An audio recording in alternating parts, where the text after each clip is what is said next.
Here's a video summary of the meeting that failed to set in motion staff and kaitahu recommendations that were designed to restore the highly modified, over-allocated and degraded Manuherekia River.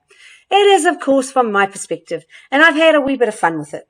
You can check out the full meeting at the ORC YouTube channel and the agenda complete with all reports at our website. The meeting started with a public forum which began with a video from Generation Zero telling us to get on with our job. Then things got weird, with Central Otago Mayor Tim Cadogan declaring his passion for endangered species, including galaxids, and concerns that if the river got too high too quick, trout would scoot up the tribs and scoff all the galaxids. Enjoy. The galaxids are the takahe and the trout are the stoats. The situation whereby an invasive and predator pest is revered in a nation such as ours that has an endangered native species as its very emblem is a bizarre national disgrace.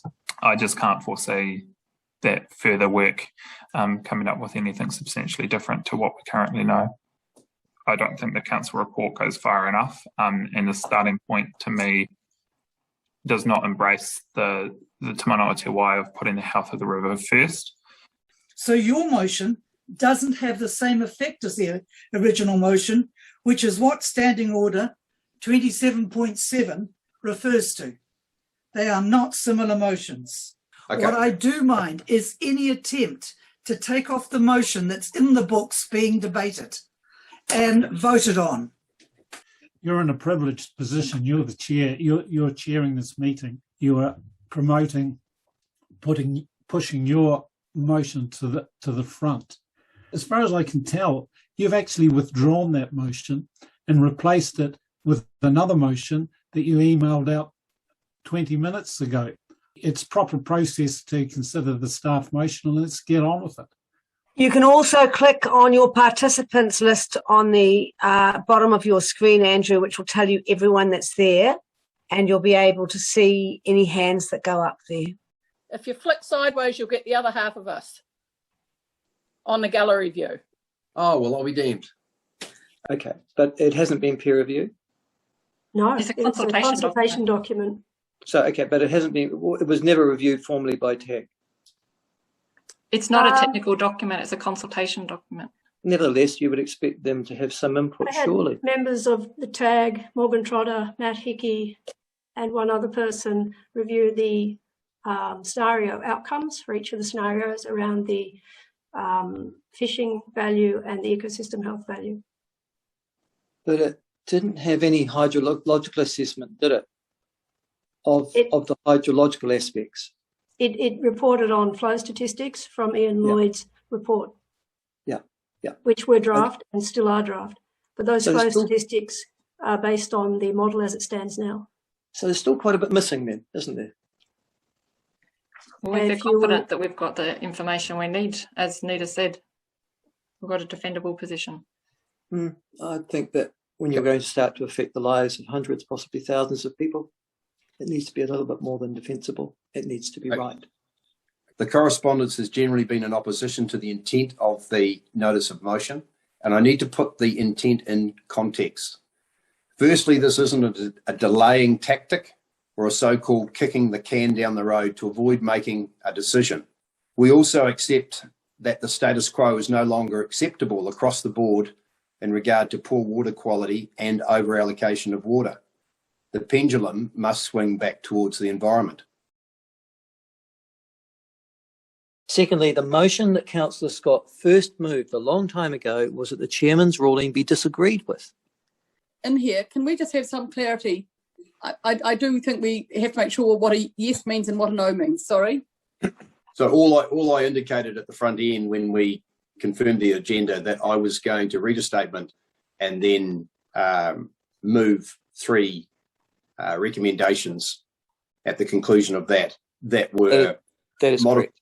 Yeah, that were they're a modification to the original notice of motion. Which means they're now just a motion, not a notice of motion.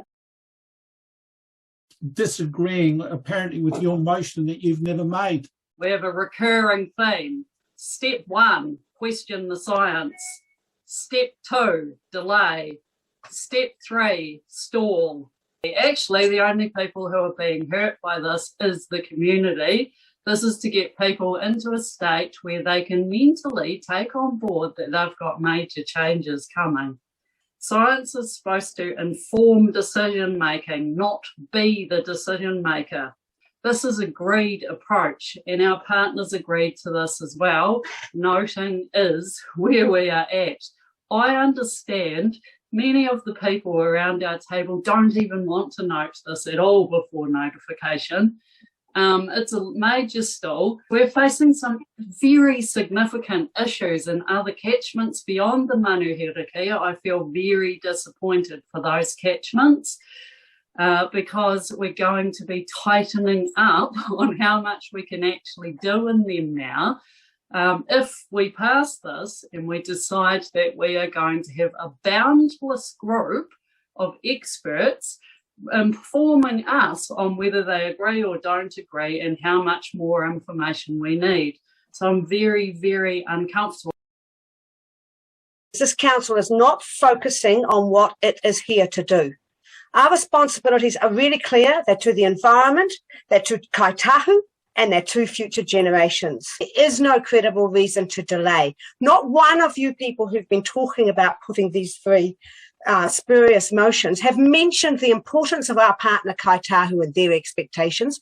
Your arguments all focus on delay, grasping at straws to defend an indefensible position, and I can only assume this delay is to find something that might support continued economic exploitation of this river.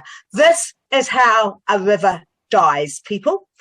The science does create loose ends. It will not tie them up. We have science enough to defend a higher minimum flow. We have a partner, Kaitahu, telling us we need a higher minimum flow.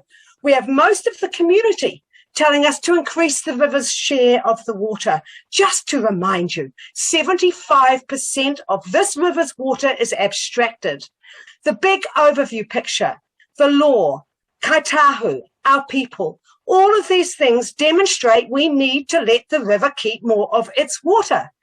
The health of the river is the only thing for us to consider here today under Te Mana o Te Wai. And all the majority of councillors are asking for is, before we start to inflict what we know is significant cost upon hundreds, potentially thousands of people in the communities that we represent, we want to be very, very sure that the science is exact, that it is agreed, and that it allows us to make the right and appropriate discussion. I've heard what I could only consider to be almost hysteria in some of the previous comments about the economic exploitation of this river, about how the river will die if we don't make a decision today. All this motion does is not delay to the never, never. We are legally bound to prescribe minimum flows and allocation limits prior to notifying the Land and Water Plan. But now that we are moving there, let's make sure that we don't move there with such undue haste that we end up rightly getting challenged, as Councillor Robertson will well remember, for example, the Lindis in the Environment Court, because our science, oh gosh, it wasn't actually very good after all, was it? I'm not about delaying this for science, but delaying this to have really good conversations and making sure that we've got the support needed that we're going to deal with in the next motion that is right. We haven't spent enough time getting that right.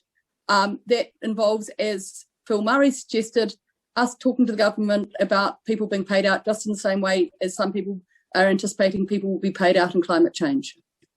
For me, I've had some really hard discussions with some people in this community in the last wee while. We all assume that everyone understands where this world is going in a different way in our relationships with the iwi and with partnerships with other communities. That isn't the case. Wellington doesn't come down here and have those conversations easily. Those are really ones that we need to lead in those communities and show them what does Te Mana Ata Wai mean. They don't necessarily get it. It's not from ignorance, it's just it's not on their radar. And that's about us being a bridge for much better relationships. I didn't support this motion because I wanted to delay anything. That was not my motivation. I have an optimistic nature which tells me that if you take the community with you, you will get a much better result. Because I do not accept the delay that is inherent in the motion. And also because of the rejection of $4.4 million worth of work and 26,587 staff hours. You know, dear God, what more can we want? Is that when I have a look at the results of the consultation, I note that most of the people who were preferring a very low flow rated their reasons as being economic reasons first. They haven't changed their heads to think about the health of the river, Te Mana o Te Wai. This isn't being hysterical, people. This is actually living within the policy statement set. Please, people, please, let's vote for the river. What I have found in this whole MRG process is that the lack of the confirmed signs has been the biggest barrier to pulling those people together. So it is pretty clear to me that this river level needs to go up. But I have been waiting on the science to show me exactly where that should be going. With integrity and the facts, I would like to support this motion. Thank you. Perhaps it's time to adjourn till tomorrow, Andrew. That's really why I want to put this motion, and I want it clearly there and clearly responded to so that our partners understand where we sit as a council. Until everything is finalised, the actual number crunching and the transition period is, we keep our powder dry until we're at that more informed state. I just think we need to wait until we've fully completed this process, and yeah, we'll be better informed. Well, I do think it needs to be said something else about the Manuherekia. It's not a natural river. And Kaitahu, I think, seem to have made an assumption that somehow it is. It's a river that is very much governed by human activity from the 1860s, but particularly in the 1930s with the construction of the Falls Dam.